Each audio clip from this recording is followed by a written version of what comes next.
오비완 케노비 시리즈의 시즐 영상이 공개되었습니다. 디즈니 플러스 데이 하루 종일 여러 작품들의 예고편이 올라온다고 해서 새벽까지 기다렸는데 이상하게 스타워즈는 딱 한 작품만 공개를 했더군요. 심지어 예고편도 아니고 시즐 영상, 게다가 한국에는 아직 공개도 안 됐습니다. 부고바 예고편이 올라오는 속도를 보니 시즐 영상이 올라오는 게 맞긴 하겠습니다만 많이 슬펐습니다. 컨셉 아트 위주의 예고편이었고 강렬한 한방은 별로 없었지만 예상하고 있던 방향과 전혀 다른 드라마가 준비되고 있는 것 같아서 굉장히 놀랐습니다. 그럼 어서 영상 분석으로 넘어가시죠. 이번 시즐 영상에서는 총 9개의 컨셉 아트들이 공개되었습니다. 순서대로 살펴볼게요.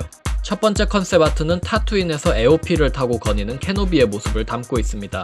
시스의 복수 10년 후 시점, 그러니까 루크가 10살이던 해에 우리가 예상했던 케노비의 모습이죠. 보바펫과 마찬가지로 터스켄 종족의 가피스틱이 실려있으며 망원경도 보입니다. 전체적으로 미소스 사이드쇼의 케노비 피규어 컨셉과 많이 닮아있는 모습인데요. 여담이지만 에오피도 시스의 복수 이후 오랜만에 실사작품으로 복귀합니다. 다음은 제국군 시설로 보이는 배경 일러스트입니다. 처음에는 길고 높은 복도와 큰 창문 때문에 제국 황궁으로 개조된 코러산트의 제다이 사원이라고 생각했는데 배경이 밤하늘이라기보단 물속으로 보일 뿐더러 물고기와 물방울처럼 보이는 효과도 보여서 오더의 몰락에 등장했던 누르 위성의 포트리스 인퀴지토리오스, 즉 제다이 사냥꾼들인 인퀴지터들의 본부일 것 같습니다. 언뜻 보면 누르 위성의 등장은 다소 뜬금없어 보이긴 하지만 뒤에서도 말하겠지만 이번 쇼에 인퀴지터들이 등장할 뿐더러 포트리스 인퀴지토리오스는 베이더의 요새가 있는 무스타파와도 가깝기 때문에 충분히 가능성이 높습니다. 제다이 사냥을 다루는데 인퀴지터와 그들의 본부가 안 나오면 섭섭하죠. 게임을 해보지 않으신 분들이라면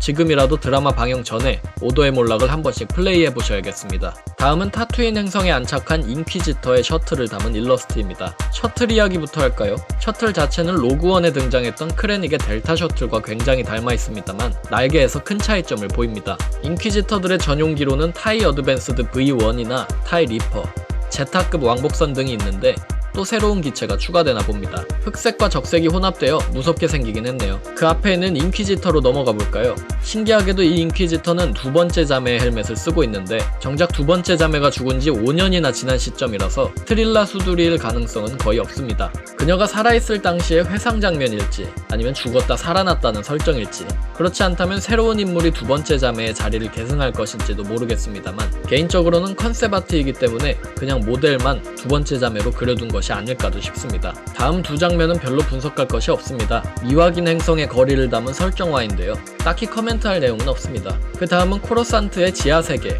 아니면 로그원에 등장했던 카프린의 고리 같은 거리의 이미지입니다. 이런 느낌 있는 밤거리는 항상 지나가기만 해서 아쉬웠는데 케노비 시리즈에서는 분량이 얼마나 될지 모르겠습니다.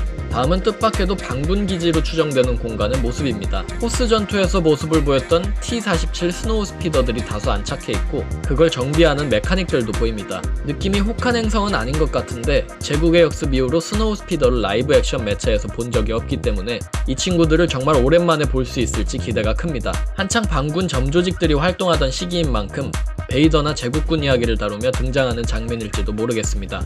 다음은 포트리스 베이더의 자리에서 전화를 받는 베이더 컨셉 아트가 2개 있습니다. 베이더의 성은 자주 공개되었지만 다스 베이더의 자리 자체는 처음 공개된 건데요. 신기하게도 양옆에 길게 자리가 나 있습니다. 장식인진 몰라도 여기 옆에 진짜 누가 앉는 용도라면 그림이 진짜 웃길 것 같습니다. 한결같이 의자에 앉는 걸 싫어하는 베이더의 자리가 나왔다는 것이 참 의외네요. 그리고 마지막 하이라이트, 파괴되는 잔해를 배경으로 결투를 벌이는 케노비와 베이더의 장면입니다. 유안 맥그리거가 헤이든과 검을 서로 맞댔다는 말을 한 걸 보니 정말로 액션 시퀀스가 있는 듯 하는데요. 하지만 이렇게 되면 새로운 희망 속에서 두 사람이 서로 마지막으로 만났을 시절을 회상하면서 나누는 대화가 시스의 복수 10년 후에 둘이 벌써 만나게 되면 설정이 어떻게 되는 것인지 모르겠습니다. 또 하나 걸리는 것은 케노비가 베이더를 만나러 타투인을 떠야 한다는 점인데요. 루크를 계속해서 지켜봐야 할 오비완이 움직일 정도로 큰 이벤트가 있어야 한다는 것인데 드라마 시리즈에 어린 레아 공주 배역이 있다는 것으로 보아 레아에게 문제가 생겨서 케노비가 직접 나선 모양일지도 모르겠습니다. 좁디 좁은 오비완의 생애에 또 하나의 큰 이벤트를 끼워 넣은 것 같아서 대체 뭘 준비한 것일지 기대 반 걱정 반이네요. 오늘의 영상은 여기까지입니다. 더 많은 스타워즈 영상들을 보고 싶으시다면 채널 구독하기와 영상 좋아요를 눌러주시면 감사하겠습니다.